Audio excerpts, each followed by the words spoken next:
तर आरक्षण देऊन सुद्धा आमच्यावर टीका केल्याचं शिंदेंनी म्हटलंय। जरांगेंची भाषा ही कार्यकर्त्याची नाही तर राजकीय भाषा असल्याचंही शिंदे म्हणाले। मोदी यांच्याविषयी असे शब्द शोभतात का असा सवाल शिंदेंनी उपस्थित केला आहे। तर घर चाललं, एसटी बस सुद्धा चालल्याचा या ठिकाणी शिंदेंनी म्हटलेलं आहे। दगडफेक झाली हा पूर्ण अहवाल आमच्याकडे असल्याचं मुख्यमंत्री शिंदे यांनी विधान परिषदेमध्ये म्हटलंय। विधान परिषदेमध्ये सुद्धा जरांगे पाटील यांच्या मुद्द्यावरून चर्चा झालेली होती आणि यावेळेला मुख्यमंत्री शिंदे यांनी ही प्रतिक्रिया दिलेली आहे। तर आरक्षण देऊन सुद्धा आमच्यावर टीका केली जाते असं शिंदे म्हणालेत। आणि आधी जरी शांततेमध्ये आंदोलन झालं असलं तरी देखील काही ठिकाणी घरं जाळलेली आहेत, काही ठिकाणी बस जाळलेल्या आहेत आणि हे सगळं खपून घेणार नाही असंही शिंदे म्हणाले।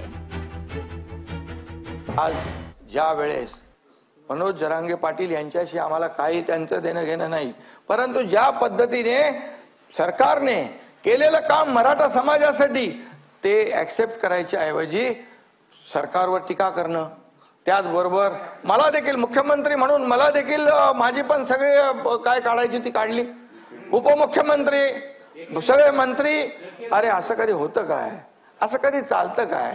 सरकार म्हणून आम्ही निर्णय घेणारे लोक। दगडफेक झाली त्यावेळचा देखील पूर्णपणे अहवाल पोलिसांकडे साईडीकडे आहे। कोणी दगड जमा केली, कोणी दगड मारायला लावली, ह्या सगळ्या गोष्टी काय लपतात का?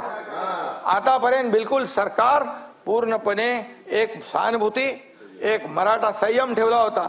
अरे जाळपोळ करायला लागले, आमदारांचं घर जाळायला लागले, त्याच्या घरात फॅमिली असताना एसट्या जाळून टाकल्या, सगळं मालमत्ता जप्त केली। आणि मग अशा परिस्थितीमध्ये सरकारने काय करायचं? हातावर हात बांधून बसायचं? हायकोर्टाने देखील सांगितलं बाकी सर्व समाजाचं आणि महाराष्ट्रातल्या जनतेच्या जीविताचं रक्षण करायचं काम, कायदा सुव्यवस्था राखण्याचं काम सरकारचं आहे।